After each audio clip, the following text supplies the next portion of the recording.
Welcome to the AVAIL podcast, where we dig deep and talk about the art of leadership. My name is Virgil Sierra, and today we're sitting down with Megan Adelson. Megan is an author, coach, and editor at Four Rivers Media, and she's heavily involved with the AVAIL Journal and the AVAIL podcast.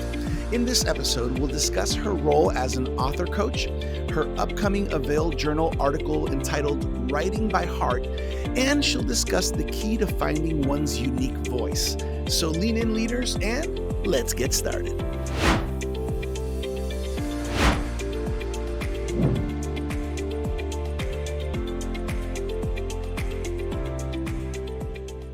Welcome back to another episode of the AVAIL podcast, where we dig deep and talk about this art we call leadership. My name is Virgil Sierra, lead pastor of Vertical Church, aka Iglesia Vertical in South Florida. We are one church, two languages. I'm your host here on AVAIL, where we encourage you, we equip you, we challenge you. I know today is going to be no different. We have an amazing guest. She's actually part of the AVAIL family, part of the Four Rivers Media family. I'm talking about Megan Adelson. We're talking about talent. We're talking about a love and a passion for God. We're talking about a key player on this team, specifically as an author coach, as an editor. Megan, we're excited to have you here on the AVAIL podcast. How are you feeling? I'm feeling great. I'm so excited to be, and that was a very generous introduction, by the way. But I'm so excited to be here. Thank you so much for having me on. Yeah, we're excited to have you. I think this conversation is going to be very, very interesting for a lot of leaders out there, ministry leaders, pastors, even marketplace leaders that might have at one point felt a little tickle of, I think I'm supposed to write a book, or I think I'm supposed to publish some of the things that God's put on my heart or experiences of life I've had. So that conversation is going to be pretty exciting because I know that's an area of strength for you. It's part of what you do on our team. But before we jump into that conversation, can you share a little bit about yourself and what you're passionate about? Sure.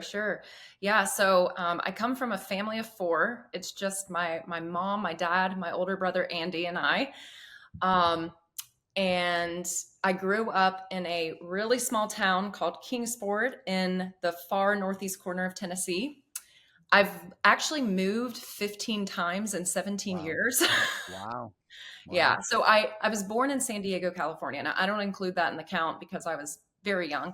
But I lived in various places in Tennessee. I lived in Dayton, Ohio for my master's program, and then Dallas, Texas for my doctorate. And then I lived in Montana for probably about 8 or 9 months. And now I'm in Florida. So I don't have any family in Florida. I live with my cat and my roommate, who I sing on the worship team with in my church. I am a crossword puzzle enthusiast, really any word game.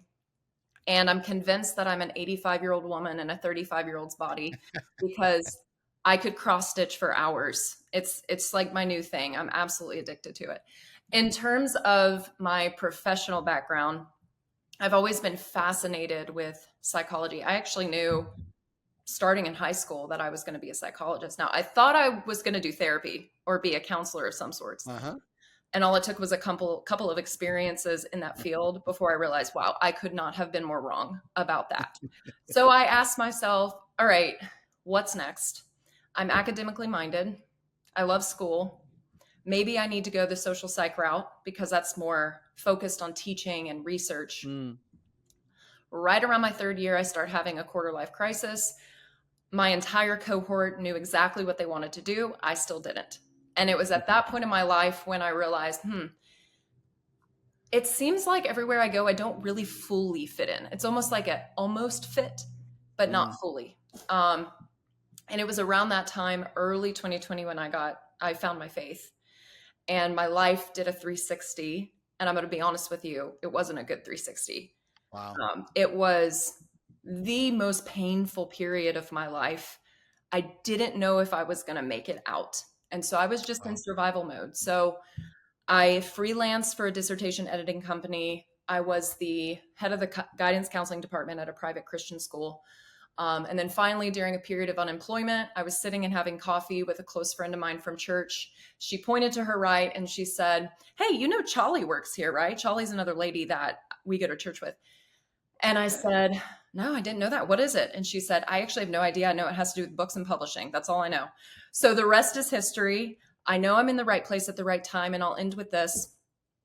I never would have imagined that I, A, would be a Christ follower, and Mm. B, would be a Christ follower helping other Christ followers deliver their message to a hurting world.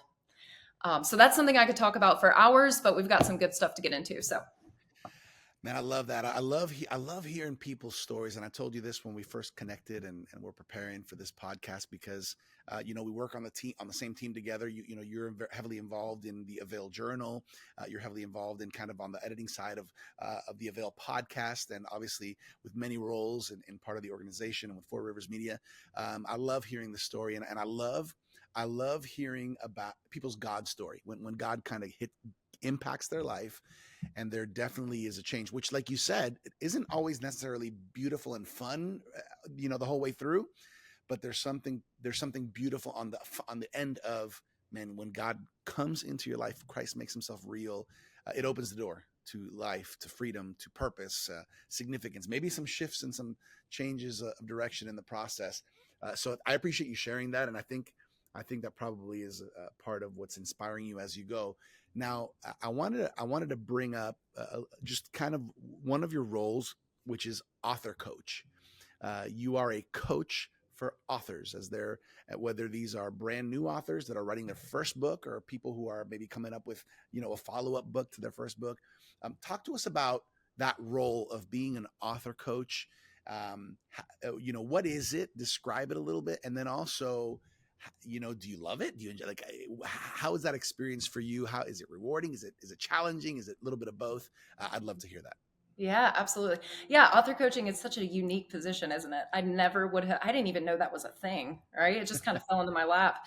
Um, what I'll say is that I think that when God finds a need that only you, by his divine design, can meet, he doesn't just call you to get it done, but he will gradually fill you to the brim with his wisdom.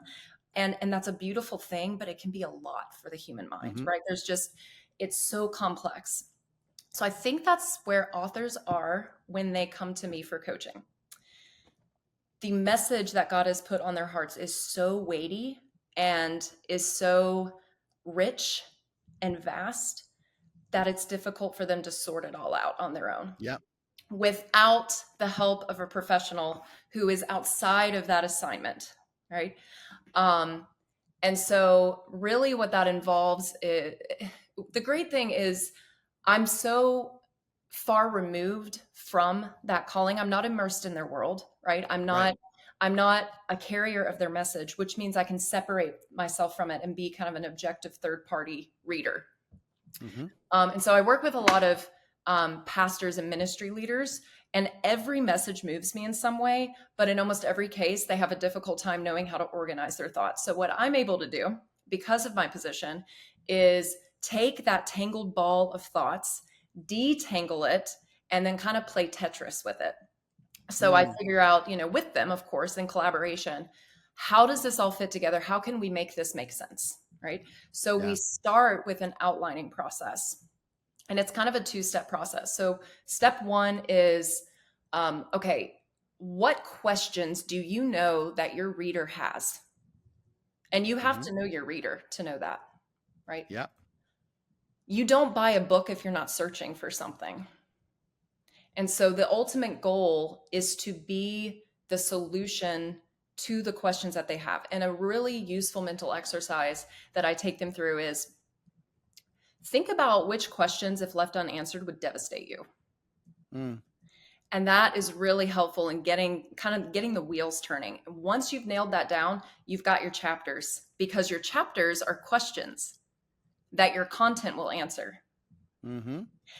So then that moves you to step two, which is the brain dump. And so here you're just kind of throwing every thought and answer that you can think of to those questions. And that can come in many forms. So that can come in stories, scripture, practical wisdom, all kinds of things. So I'm giving you the 30,000-foot view of author coaching, but Hmm. essentially what I do is I help them. And by the way, I have never experienced a more rewarding position in my life. I can't tell you. I've had moments where I've been down on my knees crying because the relationships, that's the best part. The relationships, I am getting teary right now, that I have built Mm, with these authors is just beyond what I would have ever imagined. I never thought that that would come out of this. wow. Um, but so we create a writing plan. I help them, structure their framework and their message, and then I just scaffold them along the way throughout the process. Accountability is a huge part of this. So I will give them homework assignments that they have to have completed. I have to play bad cop sometimes, that they have to have completed to me by our next meeting. So there's a huge intersection, I think, between life coaching and author coaching in that regard. Yeah. But in addition to that, I'm also just wanting to pull out from them what's already there, what they already know about their message. So a lot of my coaching takes the form of questions.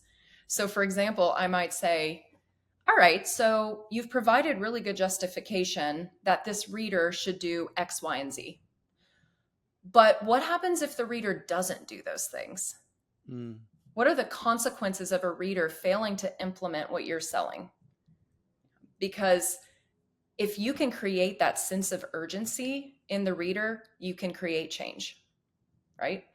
yep. So that's kind of, the like I said, the 30,000 foot view of author coaching. But yeah, it's great. It's really great. As you're talking, I can't help but think, Megan, that sometimes, to be honest, it could be a little overwhelming when you know you have a message, but and you're like, yeah, this needs to be a book, but A, how do I do this? B, who can help me? And I think as I'm hearing you talk, it seems like as an author coach, you really help to guide the process and take some of that weight off of the authors. As you worked with authors, would you say, have they ever expressed anything like that, like maybe being kind of tense and unsure of what's going to happen, but then kind of along the journey being like, Megan, this is awesome, I'm so happy? How has that been, that interaction? Yeah, no, that's a great question. Absolutely. Absolutely. So in our first meeting, the first meeting that I ever conduct with my authors, I will say that one of our goals in working together is I'm just as concerned as what's going on up here in your mind and here in your heart as I am what's coming through your hand as you write. Mm-hmm. Um, I want you to get through this process, look back, and be unrecognizable from when you started. Mostly in confidence level, of course, writing ability, but almost redefining and reshaping what they thought the authoring process would be and what it would look That's like. awesome. Yeah. That's awesome. That's awesome. I love that. I love that. Now, obviously, as an author coach, you are also proficient and gifted in writing. Our AVAIL Journal, which I'm going to mention a little bit later, but our AVAIL Journal just puts out great content to help leaders, pastors, ministry leaders, marketplace leaders, people who have a message. You have a feature article in the 18th issue of AVAIL magazine, which is entitled Writing by Heart. Tame your fear, find your voice, and engage your ideal reader. Can you talk to us a little bit about the inspiration behind this article? Yeah. Well, what I had in mind was honestly just, authentic expression and vulnerability because I love this topic. I absolutely love this topic. I am in vulnerabilities in my DNA. I mean, ever since I was young, anyone who knows me will tell you, oh my gosh, that girl, there's nothing she won't share. And I can tell you right now that I've had to learn, even good things can become destructive, right?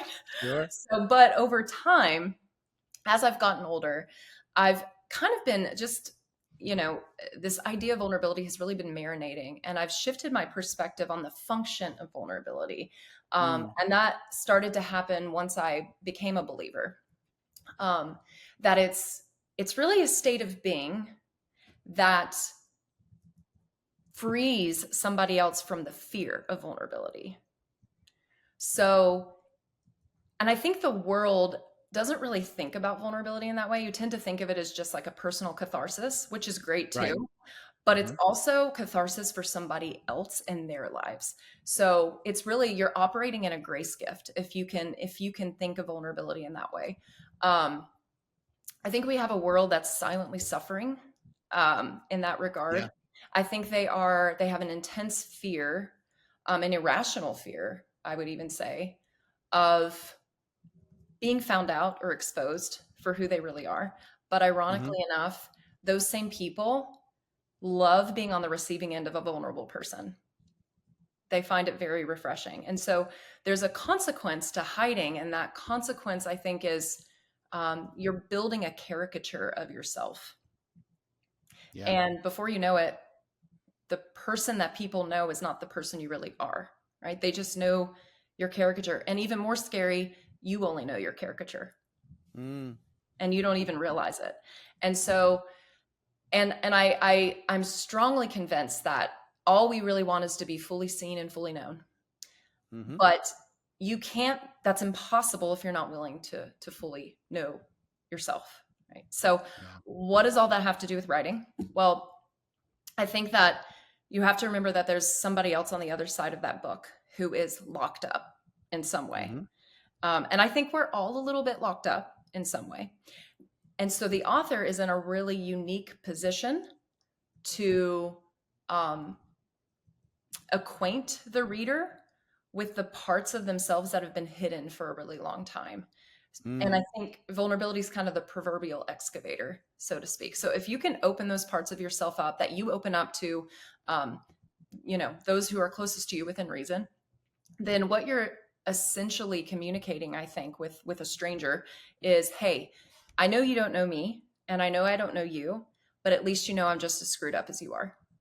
Mm. There's no one in my view, there's no one more interesting to listen to and persuasive than the vulnerable and transparent person. So Mm. I think about the rising distrust for our world leaders right now, um, and leaders in government. They get behind a podium, they state their intentions and what they believe in, they slap a label on it, and they call it transparency, but then they have nothing to show for it, right? But what would Mm. happen if those same leaders were to normalize confession, right? And Sure. owning up to their mistakes and their humanity. And so the parallel here is that I think authors are in that same position, maybe not on the same scale, but they're in that same position. It's really interesting what you share because as a pastor, and even as we train a lot of small group leaders in our church, one of the things that I've noticed on the as a pastor and a communicator, people tend to really appreciate vulnerability as a pastor, right? I think there's a generation of pastors prior to our generation that maybe everything was like, hey, be holy like I am holy, and Mhm. live strong and well according to the Bible like I do, right? And there's this kind of like set apart, and I have found that when I get the most feedback from people, when I get the most, pastor, that really helped. It tends to be when I'm most open and vulnerable about my challenges and along the Mhm. journey, even with my wife, when we preach together and talk about, hey, this is a struggle we had to get through in our marriage, right? People are like, oh wait, they're just like us, and even the temperature of small groups, it kind of, the tone is set by the leader. If the leader is kind of superficial and kind of just information, then that's kind of how deep the group will go. But if the leader kind of opens the door and says, hey, this is something I'm going through or I've gone through, it kind of opens the door to vulnerability. And I'm seeing that you're kind of bringing the same concept, obviously, from the position of communicating via writing. Mhm. Absolutely. Yeah, Yep. yeah. Yep. I love that. I love that. It's powerful. It's powerful. Now, as you wrote that article, did you have somebody in mind that you were thinking about specifically? And then also kind of a second part to the question, um, as an author coach, who do you think has what it takes to write a book? Does everybody have what it takes? Is there Mhm. something that somebody needs as a, well, this has to, these T's have to be crossed first, regarding writing a book? Yeah, yeah. Well, I think that, you know, ever since I was young, it seems like God has always sent people my way who are a little bit more reserved than I am, a little bit more introverted, a little bit more timid. And now I realize, I mean, at first I just chalked it up to, well, yeah, opposites attract, right? I'm an extrovert, they're an introvert. But now I'm realizing, man, it's much deeper than that because I have seen so much, and I don't take any credit for this. This has nothing to do with me, but Mm. I've seen so much, almost like just a breath of fresh air when we can have a conversation and they can hear those things that they're terrified to reveal about themselves. Because most of the time, everything that we want to hide, those things that are, you know, shameful and embarrassing about us, um, Hmm. they feel too. They're thinking too. They've experienced too. So if you can just be the one in the room that says, hey, I'm just going to say it. I'm just going to point out the pink elephant in the room. Let Hmm. me give you myself and my personal experience here. The floodgates will open. I mean, and it may not be immediate, right? Because Right. relationship, building relationships takes time. But there are a few people in my life that I was picturing who I've seen this transformation. People who like could not cry, could not cry in front of anybody, and then would Mm. break down to me, Wow. and I'm like, I really think that is the ingredient is be brave to be vulnerable so that someone else can be. I love that. I think it's cool. I think it's cool to hear this perspective from you, Megan, because not everybody has an opportunity to kind of understand this side. Mhm. And even a lot of leaders, Avail is all about. We're trying to equip, encourage, motivate, empower leaders as they lead. And I think a lot of leaders have a message to get out there, but there's this hurdle, especially when it comes to the idea of a book, and then but hearing how you or an author coach can really help somebody kind of overcome some of those obstacles in a powerful way. It seems like not only are the readers in the future going to be blessed by the book, but the process is actually a blessing to the author himself or herself, not to mention to the coach. It sounds to me like that's why it's rewarding. Would you agree? Absolutely. Yep, you nailed it. Okay, so I've mentioned already, right, that it's easy when you're on track for something. It's nice when the path is clear. It's nice when there's no obstacles in the way, right?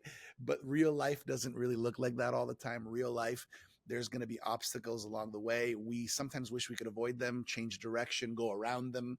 But the truth is, sometimes we just have to kind of clear them or break through them. In your journey, in your experience in this role, what are some of the more common obstacles that you're helping authors or potential authors kind of overcome, and how do you kind of go about that? Yeah, great question. I think the low hanging fruit on this one is self criticism and Mm, self doubt. Um, I mean, speaking of vulnerability, writing a book is one of the most vulnerable things you can do, right? right. So even if you miss the mark in incorporating vulnerability in your writing, you've hit the mark being vulnerable just by writing a book, right? Hmm. So, um, what I try to do is get really specific with my authors about what they're doing well. So I will point to, I really do a thorough analysis of their work before we meet and take notes, and so I'll say, hey, this story was really came to life. I felt like I was in your shoes. I felt like I was in your head. Was feeling what you were feeling. So let's talk about why this story worked the way a story should work. Hmm. And then the ultimate goal of that is to give them something that they can take with them as they progress throughout their writing. Yeah, And that's I good. found that to be really it's like using their strengths as teaching moments. Very Yeah. powerful. The second obstacle is a bit more, I would say, technical, and that's balancing expository content, so descriptive content, right, with storytelling. Especially, I see a lot of exposition heavy content, and so they've they haven't given the reader their hearts, right? They haven't let them into their minds. So the reader walks away knowing a lot about the message, but nothing about the author. And I want to know who that person is behind the laptop. Actually, you know what? It didn't even dawn on me until fairly recently that I think about the author almost as much as I think about the story when I read. Wow. I just want to know who they are. And so imagine if you bought a book for the first time. You'd never read any of this author's work. You finish the book, you determine that you would read you would read her books again. She's the topic resonated with you. She's a great writer. And then our lovely Instagram algorithms pick up on that and they start feeding you all this content about this author. And so now you get the auditory and visual cues. You get to see her in action. You get to see her in interviews. You get to hear her talks and sermons. Maybe you even get snapshots of her personal life with her family. And suddenly you feel like you know her. How much more likely do you think you are to read another one of her books? And how much more do you think you will enjoy it? Right. And of course, that there will anything with visual and auditory content is going to have a leg up on writing, just because it engages your senses and it conveys tone and all of that a lot more easily. But the point is the same. It's really just for the sake of illustration. The more you give yourself to somebody, the more they want to learn about you, and the more they want to read your work. Oh, it's funny because many of us, you just said something revelatory for me, because the more I think about it, many of us naturally, especially those of us who have leadership or communicate, we naturally tend to be very preoccupied about the content, because we want to be seen as or considered as proficient, and we know what we're talking about, and it matters. What you're saying is, if you only focus on that, we're missing out on this kind of who you are aspect. I would tend, and I could be wrong here. Let me ask you this question: do you find that that's the more common tendency or leaning? In other words, people have a lot of content but not as enough stories, or do you sometimes find that people have a lot of stories and then there's no content? I'm curious. What have this been your experience? No, this is great. And this goes back, I realize I didn't even answer one of your previous questions, which is who has what it takes to write a book, because these kind of tie in. So this is a great point to bring up the concept of message versus voice. So short answer to your question is definitely content heavy. People focus on the content, but here's why. Authors get really caught up in questioning whether their message is unique and interesting enough to warrant putting in the effort to writing a book, which is understandable because writing a book is not for the faint of heart. Mm-hmm. So when you think about how it can be scary, right, to ask yourself, why, let's use leadership books as an example. Why would I write a leadership book if I'm up against these world-renowned authors and speakers like the John Maxwells of the world?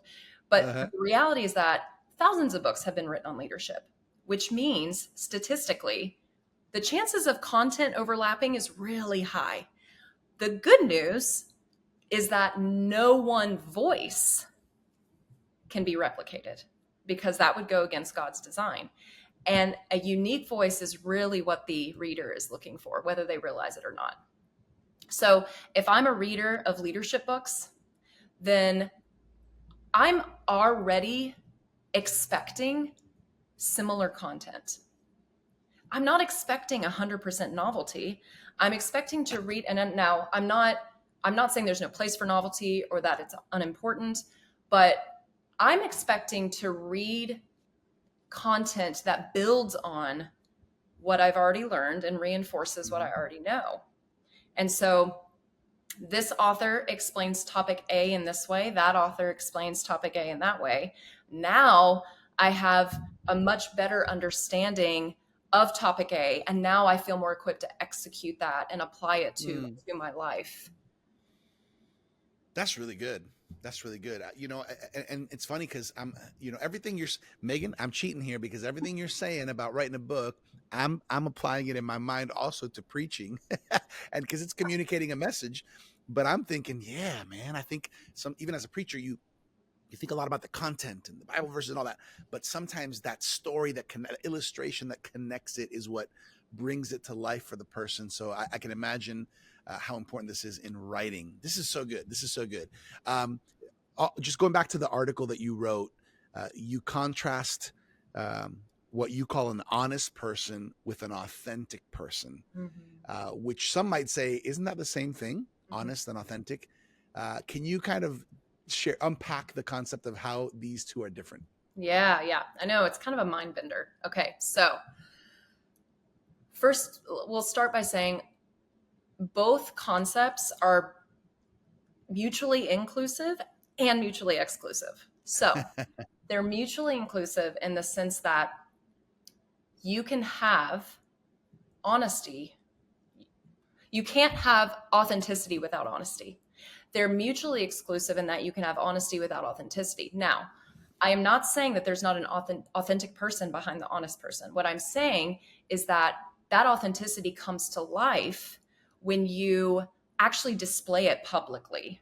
If you hide Mm-hmm. it, you're depriving the world of your weird, quirky, unusual self. And all of us are weird, unusual, and quirky. And we're looking to be in relationship with other people who are weird, unusual, and quirky, right? And Yeah. so this is really less about um, authentic in terms of you, who you are, but more what are you doing with it? So I'm going to use an example. This actually, I pulled this from my article because it's just fresh on my mind. But so I'm going to tell you something that's true about me. That's honest. I am notoriously ditzy. My whole life, I'm just a thinker.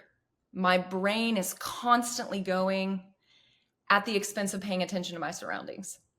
And so this is a quality of myself that I've come to love and embrace because the number of humorous just moments that quality alone has created in my relationships is just priceless. I have more, you know, only Megan, this would only happen to Megan moments than I can count.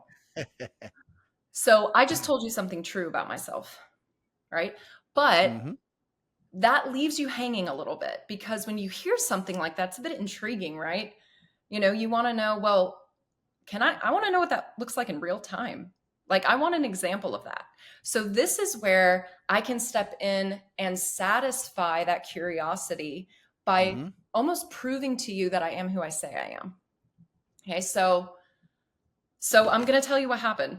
All right. This is the most recent example, my most recent blunder. For 2 years, every time I would do a load of whites, my laundry, they would come out with these unbelievable weird stains that I couldn't get out. And it was so mysterious. The only way I could get them out was if I immersed them deeply in bleach. And then they would Mm-hmm. smell like bleach. And then I didn't want to wear white clothes anymore because I didn't want to deal with it. Just 3 months ago, I found the culprit. So for 2 years, I have not been using laundry detergent. I have been using fabric softener. And it did not Mm. even occur to me that I needed to check the label to make sure because I go through the grocery store, it looks like a duck, it quacks like a duck, it must be a duck, right? If it looks like a jug of laundry detergent, it's laundry detergent, right? So that's just an example, of kind of pulling out that part of myself, the most unadulterated version of myself, to just, I don't know, just be who I am.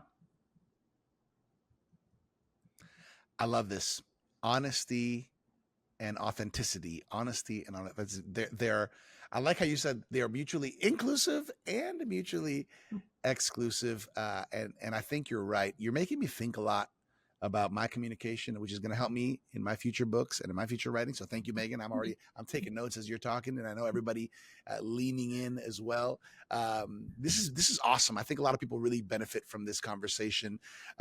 Before we get to maybe some final closing words and thoughts of words of wisdom and encouragement, how can somebody who's interested right now in saying, "Man, I'd like to know more about writing a book. How can I do that through AVAIL, through Four Rivers Media? How can Megan, how can you help me? Where can they go to find out more information about that?" Yeah, yeah. Well, it would just be reaching out to the Four Rivers team. Um, uh, Reaching out to Martine Van Tilburg Sure. or John Mm-hmm. Schondelmeyer. Those are the two names. They'll probably love that I just gave those names on air. But yeah, they're always going to be the first point of contact. And then what they'll do is they'll just funnel it to me. So it's pretty simple. Mm-hmm. It's a pretty simple process. Go through them to get to me. Yeah, and everybody, we're on AVAIL. So if you go to theartofleadership.com, theartofleadership.com. You can find a lot of resources there. You can also communicate with our team there. That's a good way to do it. This is a good place to plug the AVAIL Journal. The AVAIL Journal, everybody, if you're listening right now or watching this podcast, the AVAIL Journal comes out quarterly. I don't think there's a better Christian leadership magazine than this one. And you need these in your life to be resourced. By the way, we want to gift you a free trial subscription. Go to availjournal.com for more information on that. Don't you love AVAIL, Megan, the AVAIL Journal? I love AVAIL. It is, I mean, honestly, I never thought I would ever be interested in reading a magazine or a journal. That's not my bag.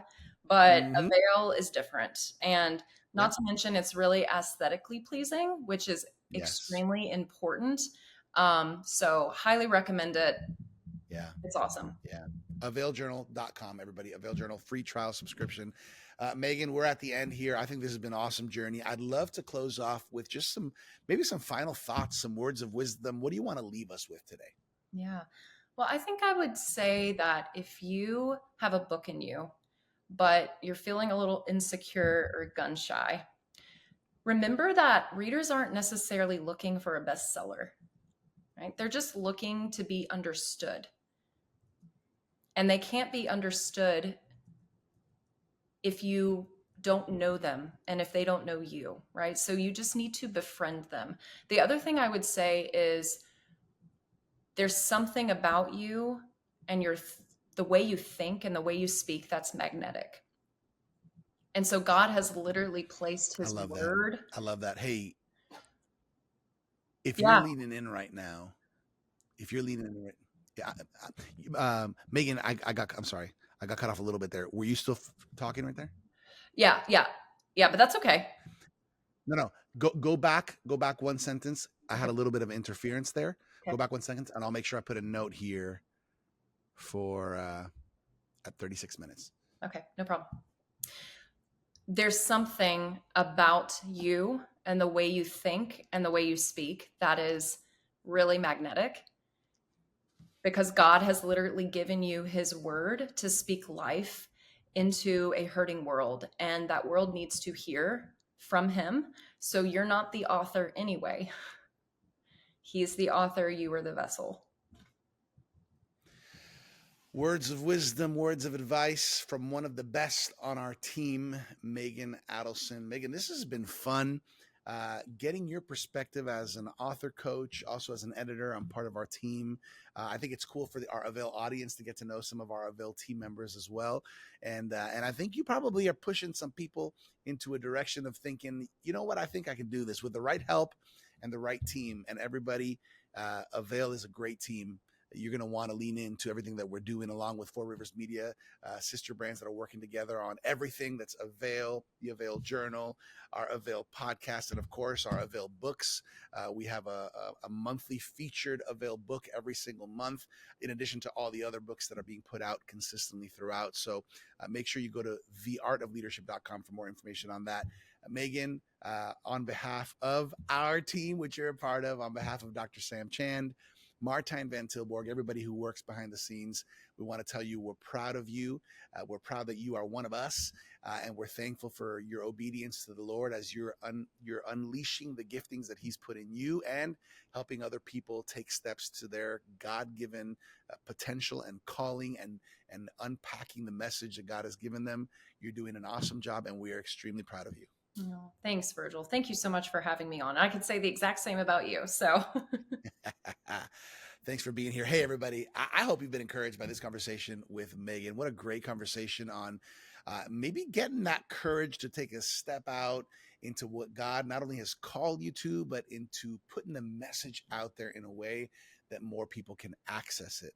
If you have an author coach like Megan, it will make your life that much better. We encourage you to if you have questions, come on, lean in. We're here to help you along the journey. On behalf of AVAIL, my name is Virgil Sierra, lead pastor of Vertical Church in South Florida, your host for the AVAIL podcast. Thanks for leaning in, and we hope to catch you next time right here on AVAIL. Thank you for joining us for this episode of the AVAIL podcast with our guest, Megan Adelson. You can find out more about how Megan and our AVAIL team can help you on your journey of writing your book by going to fourriversmedia.com. For more leadership resources, check us out at theartofleadership.com. And make sure to claim your free trial subscription of the AVAIL Journal at availjournal.com. As always, I'm your AVAIL podcast host, Virgil Sierra. Muchas gracias. Thank you for connecting with us to learn the art of leadership here at the AVAIL podcast.